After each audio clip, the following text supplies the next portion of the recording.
our next guest, so accomplished, a former Vol great, 12-time All-American, 6-time NCAA champion at the University of Tennessee, also a 2004 Olympic gold medalist, 3-time Olympic medalist, 2-time World Outdoor Championship gold medalist, 2-time Jesse Owens Award winner. Justin Gatlin joins us here on Where Are They Now, presented by City Heat and Air and Natural Gas. Justin, hey, it's Vince Ferrara and Andrew Gribble. Good morning. How you doing, Justin? I'm doing good, guys. How you guys doing? Good. I ran through those accomplishments. How do those sound for you? It sounds good. The list seems like it's getting longer and longer. Well, you have a little something to do with that. Recently, you won at the indoor championships. Talk about getting that win and getting that title for you. It sounded like in reading some of the quotes that you felt like you maybe might have been going into obscurity, or you had at least maybe a little bit of that fear. Is that true? Well, I think everyone has a fear of certain things in life, and I think my number one fear is turbulence on airplanes, and my number two fear is irrelevancy. And I think, we're in I'm in a sport where 9 seconds counts, and if you're in front for 9 seconds and you're winning, then you're relevant. If you're in the back, then you're not really relevant. So,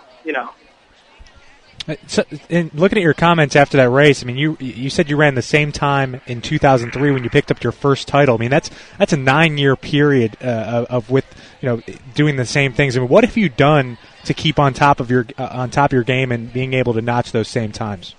Well, it's just about mental warfare going into it. And my coach told me, you need to win this race in the warm-up area, in the back on the practice track where the other competitors are, where they're all warming up together. And, you have to go out there and show them that you're the boss before you can get to the line. Justin Gatlin joining us here on the New Sentinel Sports page. It's Where Are They Now, presented by City Heat and Air and Natural Gas, and Vince Ferrara along with Andrew Gribble. And those were that latest run with the indoor championships in Istanbul, Turkey. And, Justin, you said that you feel reborn again. How can you use this moving forward and trying to get to those London Olympics? Well, just taking every step at a time, every stride by stride, and it just feels good to be back for one. And, everyone say, hey, you're 30 years old, and what's all the accomplishments you did, you were in your 20s, and I'm like, hey, you know what, it doesn't really matter. You go out there and you perform to the best of your ability, you're going to go out there and you're going to win. So, and that's what I did. Justin, I guess, what specifically have you done to stay fresh and stay relevant at that age? I think that my name precedes itself, once I step onto the track and all my competitors are watching, even if they're second-guessing that I'm not in my form that I once was at one point in time, they still give me that respect. And the thing that kept me on top and helped me go out there to Turkey and win the gold at the indoor championship this year was that confidence, having that confidence back, having that swag back, and just going out there and saying, you know what, I own this track, I own Turkey for these 6 seconds. That swag is important, isn't it? It is. It is very much, especially in our sport. When you get to that line, it's so much adrenaline pumping between 8 to 7 guys on that track. We're all the line. We're in that crouch position, ready to get up those blocks. It's almost like a human drag race.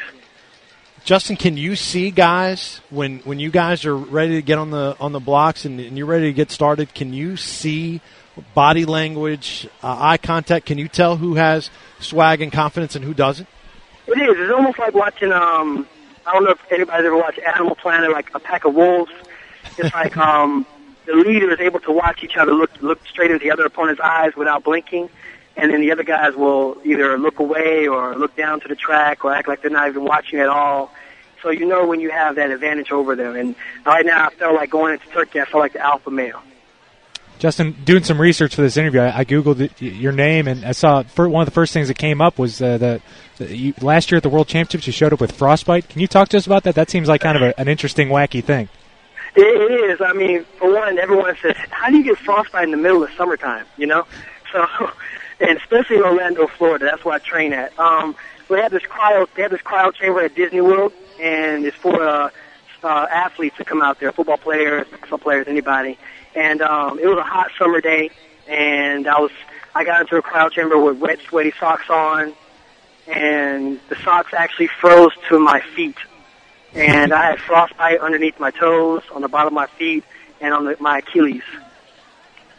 Wow. It didn't feel good at all. I actually tweeted some pictures, and it looked like I put my feet on a stove. Like it was whelps, burns, blisters, everything. Did that pretty much shut you down completely, or how were you able to kind of get past that? Well, I just wanted everyone to acknowledge and know that once I went to World Championships and Nationals, I just taped those bad boys up, and I just went out there, and I still did what I had to do. I wasn't as victorious as I wanted to, but I want everybody to show that I'm a tough competitor. Interesting. Justin Gatlin, former Vol grade, joining us here on the new Sentinel sports page, and Vince Ferrara along with Andrew Gribble. So let's go back to your time at Tennessee, 6 NCAA titles and All-American countless times, and you got it going even as a freshman at Tennessee. What were some of the things that stand out to you the most about your time at Tennessee? It was just the camaraderie between us, our teammates. It's like we came together so well. All the teammates came together. We did great things. We sat there. We just had confidence within each other. We cheered for each other. Even the days that we didn't run or competed, we came out to the track and made sure those guys, everyone saw that orange in the stands. And when they saw that orange on the track, we was ready to go out there and take number one. Justin, with all you've been through throughout your career, I mean, it's obviously had some ups and downs, but how much would getting into the Olympics and succeeding there mean for you just from a whole career perspective? I think it's a story worth writing about, that's for sure. And getting into the Olympics 2012, London would be a great accomplishment for me. And going out there and getting on the podium would be even a bigger accomplishment, and especially for my family, my son, for them to know that, Dad's back, and I'm ready to go out there and just rock and roll. And Justin, because of, I think as part of the swag that you have and the confidence to succeed again and get back in the Olympics and succeed there, you obviously know that people are going to bring up the suspension and the time away, but that doesn't seem like you're afraid of that because it's going to come with the territory, right? At one point it did. I was one of those kind of athletes that cared about what everyone thought about him and wanted to be perceived in a great light, and I do. I'm not a bad guy. I help out as much as I can with the community where I live at and from at home, and want to do more for Knoxville as well. But at this point in time, I owe nobody anything. I want to go out there. I told the world how I felt about my situation, and I stuck to my guns. And right now, my whole point is to go out there and win some more gold medals and show everybody that I have a God-given talent. Where do you work out at and train, Justin? Right now, I'm in Claremont, which is really close to Orlando, Florida. Yep. And I train over at the National Training Center. So you might hear guys like Tyson Gay and a couple other stellar athletes like David Oliver. We all train in the same area. Justin, you referred to this in your comments after the race in Turkey, but what, just from the USA as a whole, how loaded is this team going into the Olympics right now, you think? I think that we have a special group of athletes, and we just need to remember that we're all teammates. I think that America has forgotten that it's a team-oriented thing once we go and challenge the world as a team. I think everyone's about me, and we need to go out together and beat the world and conquer it together. And once we step that line, it's every man for himself, but once we get there, let's help each other out and wish each other good luck. Justin, I know you probably think you're the fastest guy in the line, but maybe who's the second fastest then? I don't know. In the entire world. I don't look behind me, so I don't know who's behind me, who's going to come in second, but our focus is that finish line. Well, off of that, we had an off-air caller say, at the London Olympics, are we going to see Usain Bolt, Justin Gatlin showdown? I think so. I don't know if anybody's listening, but, when you used to play those video games back on your Nintendo, Super Nintendo, like you put in that little type code to bring those special characters, I think that's how the London match is going to be. It's going to be Justin Gatlin from 2004 challenging Usain Bolt, so that's how we're going to go out there. It's going to be bigger, better, more exciting. He has a very good swag about him. I'm going to bring that swag, the Gatlin gun swag, and we're going to go out there and we're going to put a show on for the world. So, Justin, would you like to go boxing style here and call out your next opponent and challenge him right now? Hey, I'm going to call out the world. I'm going to call out the Jamaicans, too. Right now, the Jamaicans feel like they're on top. And right now, you guys are trying to invade the USA. That's never happened before, ever in America history, in any kind of war. And right now, we feel that this is war. We're going to go out there. I love my Jamaicans. I love my Caribbean people. But when it's time to hit that track, it's wartime. Hey, Justin, great to visit with you. Really appreciate the time. Hopefully we can catch up with you again soon and follow your progress, and good luck here down the road. I appreciate it, guys. Thank you so much. All right, thank you, Justin. That's Justin Gatlin.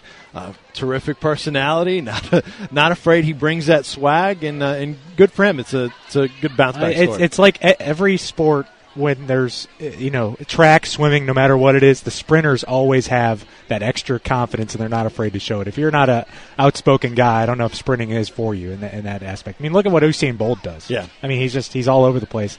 It comes with the territory. So, appreciate that very good off-air caller question to ask that, and he says, yeah, I think so, and let's do this. Called out the Jamaicans, called out Bolt. Pretty productive.